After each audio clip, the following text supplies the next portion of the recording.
simply believe.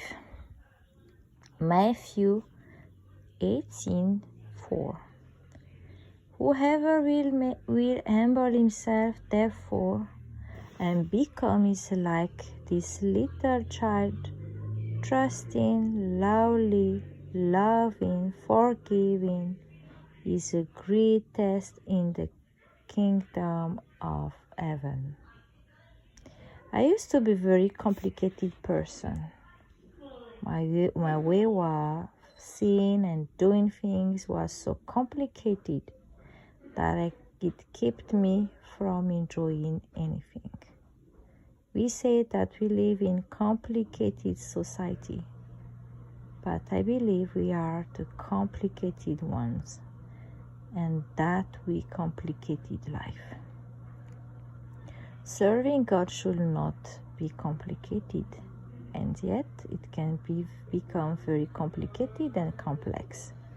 Worries, fears, anxieties, jealousy, resentment, bitterness are all very complicated. Little children have none of this. Think about the simple and complicated approach a child has to life.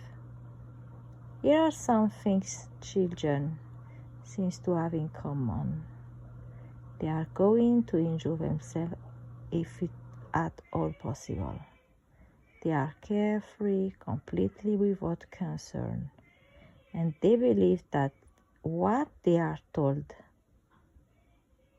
it is their nature, and to trust unless they have had an experience that taught them otherwise.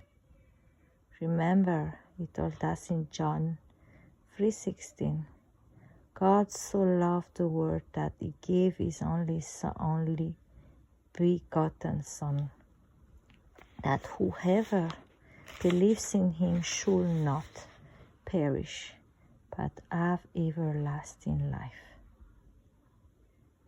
All he wants to hear us say is, I believe. Believing simplify life. It is releases joy, leave us free to enjoy our lives while God takes care of our circumstances. When God says something to you in your heart, or when you read something in the Bible, you should say, I believe it. If God said that he wants to bless us, then we should believe it. If he says that we will reap what we sow, we should believe it. If he says we to forgive our enemies, even though it doesn't make any sense to us, we should believe it instead of being resentful. Let us diligently to do what God says. If he says to pray for our enemies, let us believe it and follow through with obedience. If he says to call things which do not exist as though they didn't, as tough they did, then we should respond as a child and simply do what he says. Even tough life can get complicated. You can simplify it by approaching it as a child would. Put all your trust in God and be obedient.